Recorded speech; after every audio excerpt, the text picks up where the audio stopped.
I still remember the exact moment my heart shattered into 1,000 pieces.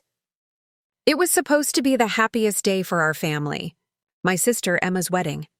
The venue was breathtaking, all white roses and golden lights, like something out of a fairy tale. I had saved for months to buy her the perfect gift, worked double shifts at the diner just to afford a dress that wouldn't embarrass her. I was 24, still finding my way in life, but I wanted to be there for her special moment. I walked into the reception hall with my gift carefully wrapped in silver paper.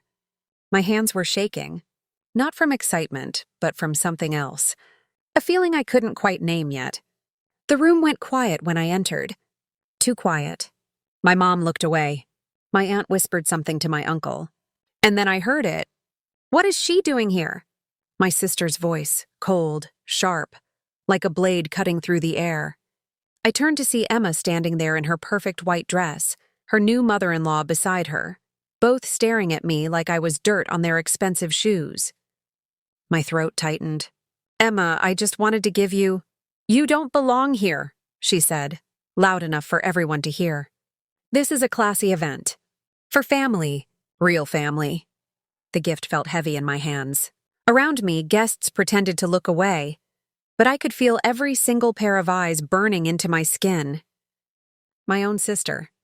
The same girl I had shared a bedroom with for 18 years. The same girl whose homework I did when she was too busy with her popular friends. She was erasing me. Right there, in front of everyone. I stood frozen, my heart pounding so hard I thought it might explode. What had I done to deserve this? The mother-in-law, a woman named Patricia, stepped forward with a twisted smile on her face. "Darling, maybe you should leave before you ruin the photos." Everyone was watching, waiting to see if I would cry, if I would beg, if I would break. But I didn't leave. Not yet, because something inside me whispered, "Let them see what they're throwing away." My legs felt like cement, but I forced myself to stay standing. The gift in my hand suddenly felt like evidence of my stupidity. How naive I had been, thinking this day would bring us closer. Thinking maybe, just maybe, Emma would remember we were sisters. The reception hall was decorated like a palace. Ice sculptures, champagne towers, a live string quartet playing in the corner. Everything screamed money. Money that Emma's new husband, David, had plenty of. Money that his mother, Patricia, never let anyone forget they possessed. And there I was, in my off-the-rack dress, holding a gift I could barely afford. I said, "Leave." Emma's voice cut through my thoughts again. She took a step toward me, her veil flowing behind her like some kind of twisted angel. "You're embarrassing me." "You've always been an embarrassment." My father stood near the bar. Our father. He looked at me for half a second, then turned away and took a long drink. No defense. No protection. Nothing. My mother was sitting at a table with relatives, her face buried in her hands, ashamed of me. "Emma, please," I whispered, hating how small my voice sounded. "I'm your sister." "Sister?" Patricia laughed, a sharp, cruel sound that made several guests turn their heads. "Oh, honey, let's be honest about what you really are. You're the reminder of everything this family wants to forget." The words hit me like a slap. I felt tears burning behind my eyes, but I refused to let them fall. Not here. Not in front of these people who were enjoying my humiliation like it was part of the entertainment. David, the groom, finally spoke up. But not to defend me. "Babe, just let security handle this. We have a schedule to keep. Security." He wanted to have me removed like I was a trespasser. Like I was nobody. My chest felt tight, like I couldn't breathe. Around the room, guests whispered behind their hands, their eyes full of pity or judgment or both. "You know what hurts the most?" I finally said, my voice stronger than I expected. "I actually thought you'd changed. I thought maybe marriage would make you kinder." Emma's face twisted with rage. "Get out now, before I have you thrown out." I looked down at the silver gift in my hands. Inside was a handmade photo album. Every picture of us growing up. Every moment I thought mattered. Every memory I had cherished. Hours of work. Tears of nostalgia. All for someone who saw me as trash. I placed the gift on the nearest table. Carefully. Deliberately. Then I looked my sister dead in the eyes. "I'll leave," I said quietly. "But you're going to wish I had stayed." The room fell silent. Emma's confident smile faltered for just a second. Patricia's eyes narrowed. Something in my tone must have warned them. This wasn't over. Not even close. I turned and walked toward the exit, my head held high, even though my heart was in pieces on that marble floor. I made it to the parking lot before the tears came. Hot, angry tears that blurred my vision as I fumbled with my car keys. My hands wouldn't stop shaking. 24 years of being the other sister, the one who wasn't quite good enough, all came crashing down on me in that moment. But I didn't drive away, not yet. Instead, I sat in my car and pulled out my phone. My fingers moved automatically, opening my email. There was a message I had been avoiding for 3 weeks. From a lawyer named Richard Chen. The subject line read, "Regarding the estate of Margaret Whitmore." Margaret. Our grandmother. She had passed away 2 months ago, and I had been too heartbroken to deal with the legal stuff. Grandma Maggie was the only person in our family who ever made me feel seen, valued, loved without conditions. She had raised me more than my own parents did, especially after they made it clear Emma was their favorite. I opened the email with trembling fingers. Mr. Chen wanted to meet with me urgently about the will. He had been trying to reach me for weeks, but I kept postponing. Grief made everything feel impossible. "Miss Carson," the email read, "it is imperative that we meet before your sister's wedding. There are matters regarding your grandmother's estate that directly concern both you and Emma. Please call me immediately." Before the wedding. I had missed that deadline. I wiped my tears and dialed his number. He answered on the second ring. "Miss Carson? Thank God, where are you right now?" "At my sister's wedding," I said, my voice hoarse. "Well, in the parking lot." "They kicked me out." There was a pause. "Then, they did what?" I explained everything. The humiliation, Emma's words, Patricia's cruelty. As I spoke, I heard Mr. Chen typing furiously on his keyboard. "Miss Carson, I need you to go back inside," he said, his voice urgent and strange. "Right now. Don't leave that venue." "Why? So they can humiliate me more?" "Because your grandmother's will is being read at 5 p.m. today, and it names you as the primary beneficiary. Your sister doesn't know yet, but she's about to find out she's not inheriting what she thinks she is." My heart stopped. "What are you talking about?" "The house. The properties. The trust fund. Your grandmother left specific instructions. She left everything to you, Miss Carson. Emma gets nothing." The world tilted. Suddenly, Patricia's cruelty made sense. Emma's desperation to look perfect, to marry rich, to cut me out. She had been counting on Grandma's money. They all had. "Mr. Chen, are you absolutely certain?" "I'm looking at the will right now. And there's more. Your grandmother left a letter. She wanted it read at the wedding. She knew, Miss Carson. She knew exactly what kind of person your sister had become." I stared at my phone like it had just spoken a foreign language. "Everything? Grandma left me everything?" My hands were shaking so hard I almost dropped it. "Miss Carson, are you still there?" Mr. Chen's voice pulled me back. "Yes, I'm here. I don't understand. Why didn't anyone tell me?" "Your grandmother requested absolute secrecy. She suspected your family would try to manipulate the situation. She was very specific about timing. The will reading was scheduled for today deliberately." My mind was racing. Grandma had planned this. She knew Emma would show her true colors. She knew exactly what kind of person my sister had become, what kind of people my parents were. And she had set a trap. "What do I do now?" I whispered. "Go back inside. Find a man named James Morrison. He's a family friend, an attorney your grandmother trusted. He's already at the wedding as a guest. Tall, gray hair, blue suit. He has the documents." I looked toward the venue. The thought of walking back in there made me sick. But something stronger than fear was building inside me. Not revenge. Something better. Justice. "Okay," I said. "I'm going back in."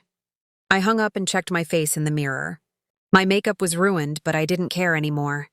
I stepped out of the car and walked back toward the reception hall. The security guard at the door looked confused.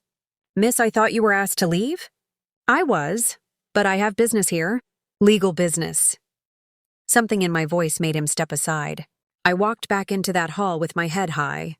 The reception was in full swing now. Emma and David were doing their first dance, spinning under the chandelier like nothing had happened.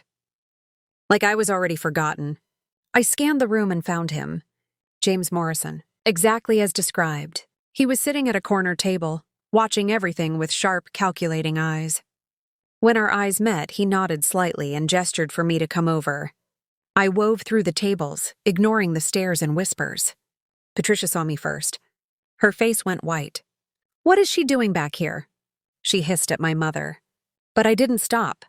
I reached Mr. Morrison's table and he stood, extending his hand. "Miss Carson, your grandmother spoke of you often."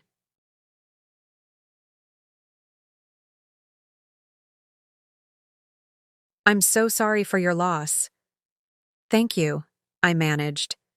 He pulled out a chair for me. As I sat down, Emma's dance ended. She spotted me across the room.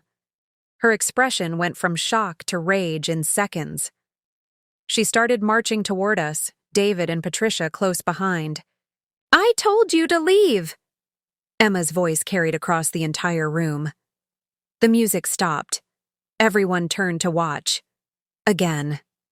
Mr. Morrison stood up slowly, pulling a leather folder from his briefcase. "Actually, Miss Emma Carson, your sister has every right to be here. In fact, we all need to have a conversation."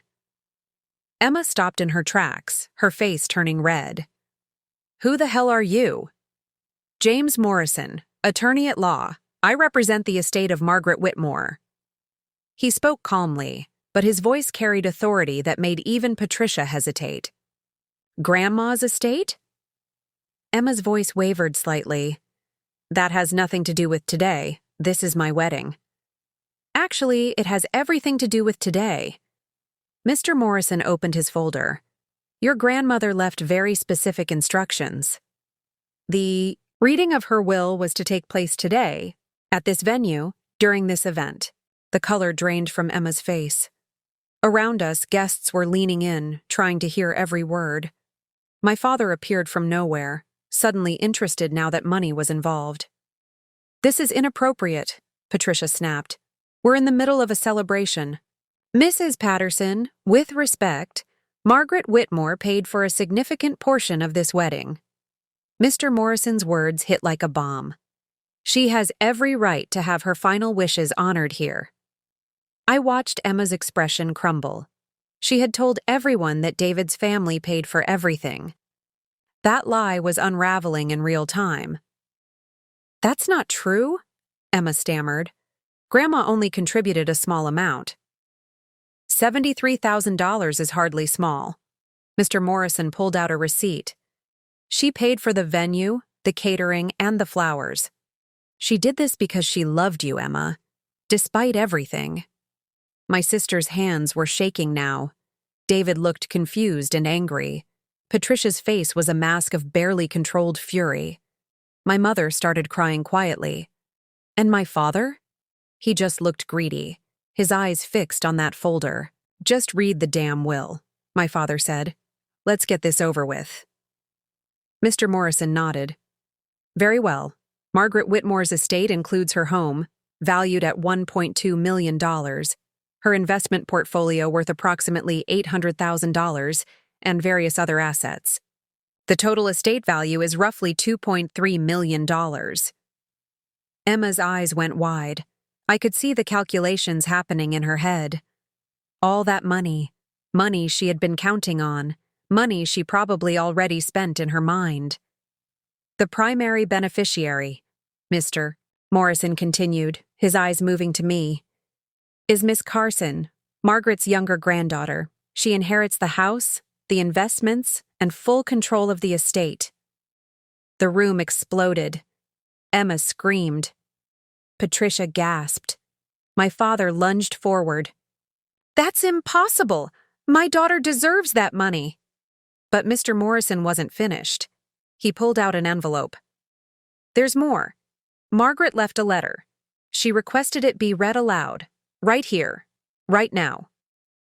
Mr. Morrison held the envelope like it was made of glass. The entire reception hall had gone silent. Even the waiters stopped moving. Emma's face was frozen in shock, her mouth hanging open. "Please," she whispered. "Don't." But he was already opening it. The paper crinkled in the silence. My heart was pounding so hard I could hear it in my ears. Grandma's words, her final words, about to be spoken in front of everyone who had ever dismissed me. Mr. Morrison cleared his throat and began to read. "My dearest family, if you're hearing this, I'm gone. And if you're hearing this at Emma's wedding, then everything has happened exactly as I feared it would." I felt tears burning my eyes. That was Grandma's voice, wise, sad, knowing. I loved both my granddaughters, but only one of them ever loved me back without conditions. Only one visited me every week, even when she was exhausted from work. Only one held my hand during chemo. Only one cried real tears at my bedside. Emma made a choking sound. Around us, guests were staring at her with new eyes, judging her now instead of me. "Emma, you came to see me twice in my final year. Both times you asked about my will. You never asked how I was feeling. You never asked if I was scared. You just wanted to know what you would get when I died. That's not fair," Emma shouted, tears streaming down her face. "I was busy. I had a life." Mr. Morrison continued reading, his voice steady. "And so I made a choice. Everything goes to the granddaughter who showed me that love isn't about blood. It's about showing up. My sweet girl, you showed up. Every single time." I was crying now, not caring who saw. Grandma had seen me. Really seen me. Even when my own parents couldn't. There is one exception. "Emma, I'm leaving you something too. Open the silver gift box, the one your sister brought today." Everyone turned to look at the table where I had left my gift. Emma walked over slowly, like she was in a trance. She picked up the silver box with shaking hands and opened it. Inside was the photo album I had made, and on top of it, a small envelope. Emma opened it. Inside was a check for $1, and a note in Grandma's handwriting. "This is what your cruelty is worth. $1. I hope it buys you some perspective." Emma dropped it like it had burned her. The note floated to the ground. Patricia rushed to pick it up, read it, and her face went purple with rage. The silence in the room was deafening. Emma stood frozen, staring at the $1 check like it was a death sentence. Her perfect wedding, her perfect image, all crumbling in front of 200 witnesses. "This is insane," David finally found his voice. "You can't humiliate my wife like this on our wedding day." "Your wife humiliated her own sister an hour ago," Mr. Morrison replied calmly. Margaret simply ensured there would be consequences. Patricia stepped forward, her face twisted with fury. "We'll contest this will. No court would uphold something so vindictive and cruel." "Actually, Mrs. Patterson, Margaret anticipated that." He pulled out another document. "She had a psychiatric evaluation done 6 months ago. 3 different doctors confirmed she was of completely sound mind. She also recorded a video testimony explaining her reasoning. Would you like me to play it here?" My father grabbed my arm suddenly, his grip painful. "You're going to share that money with your sister. Family takes care of family." I yanked my arm away. "Like you took care of me? When you chose Emma for everything? When you forgot my birthdays but threw Emma elaborate parties?" "Don't be dramatic," my mother said weakly. "We loved you both equally." Liar. The word came out harder than I intended. "You told me I was the practice child. Remember? You said you made mistakes with me so you could be better parents for Emma." My mother's face went white. Several guests gasped. That secret, spoken out loud, hit differently. Emma looked at Mom with something like horror, maybe realizing for the first time how deep the damage went. "I never wanted Grandma's money," I said, my voice breaking. "I just wanted a sister. A family." But you all made your choice. You chose cruelty. So what now? Emma's voice was small, broken. You're going to take everything and leave me with nothing? Just to punish me? I looked at her. Really looked at her. The sister I had once adored. The girl who used to hold my hand during thunderstorms. Somewhere along the way, she had become someone I didn't recognize. I don't know yet, I admitted. But I know Grandma wanted me to understand something today. She wanted all of you to understand something. Mr. Morrison handed me another envelope. She left this for you specifically, to read privately, but she also left instructions for one more revelation. More? Patricia looked like she might faint. The house Emma is planning to move into. After the honeymoon, the one she told everyone David bought, Margaret owned it. And now it belongs to your sister. Emma's knees buckled. David caught her, but his face had gone completely pale. What are you talking about? I bought that house 6 months ago. I have the deed. You have a rental agreement, Mr. Morrison corrected. Margaret owned that property through a trust.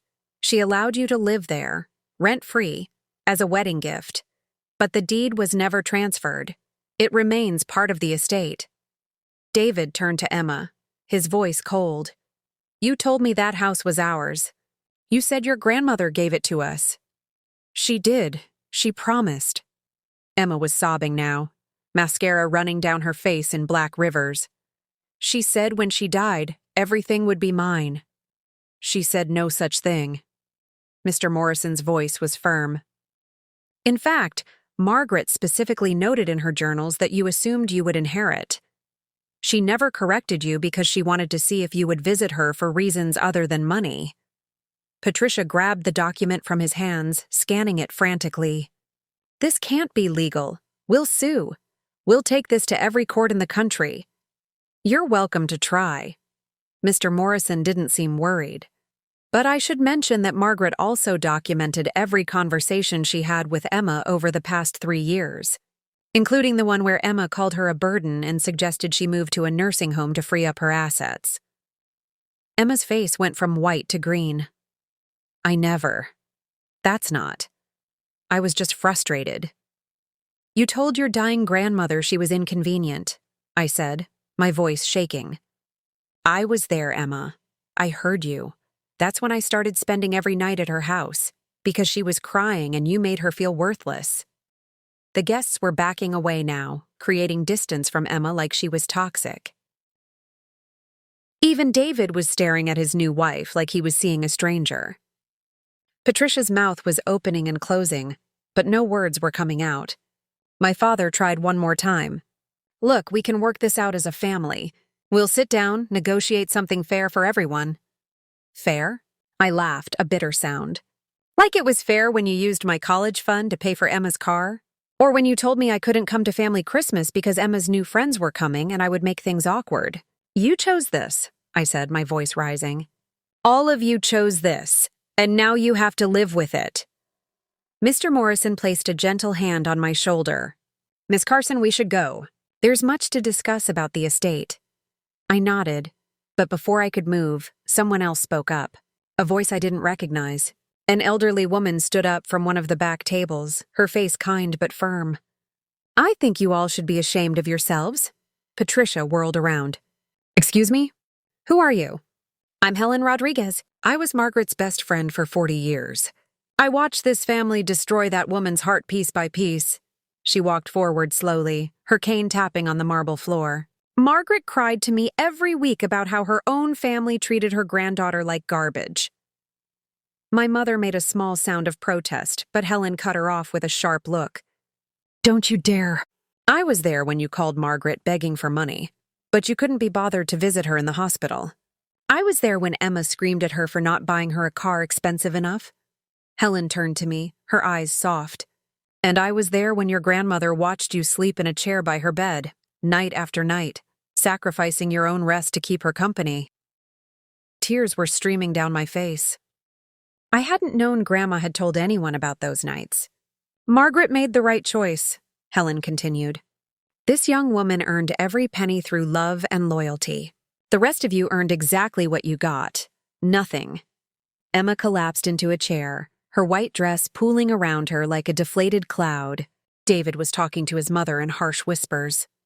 I caught the words "lied to me" and "didn't know." Their marriage was already fracturing, and it had been official for less than 3 hours. Mr. Morrison handed me a business card. My office tomorrow at 10. We have paperwork to finalize. And Miss Carson? Your grandmother also left you a letter with instructions for the house. She wanted you to decide what happens to it. I took the card with shaking hands. The power to let Emma stay or force her to leave. The power to show mercy or demand justice. Grandma had given me the choice. I looked at my sister one last time.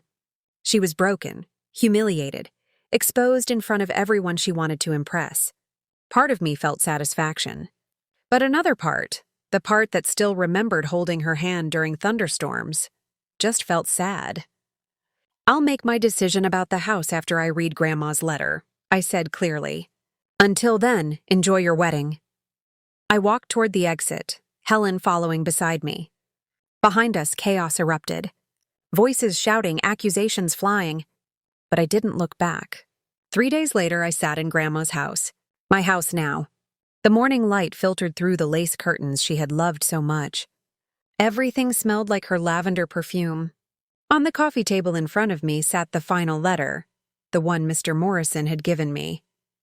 The one with instructions about the house Emma thought she owned. My phone hadn't stopped ringing. My parents called 67 times.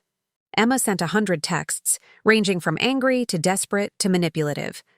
David's lawyer sent threatening letters. Patricia left voicemails that started with apologies and ended with demands. I ignored them all. Instead, I opened Grandma's letter with trembling hands. Her handwriting, shaky but determined, filled 3 pages. I read through tears. My darling girl, if you're reading this, you've seen who they really are. I'm sorry you had to experience that pain, but I needed you to see it clearly, without my protection clouding your judgment. The letter went on to explain everything. How she had watched our family dynamics for years. How she had tried to intervene, only to be dismissed. How she had finally decided that the truth needed consequences.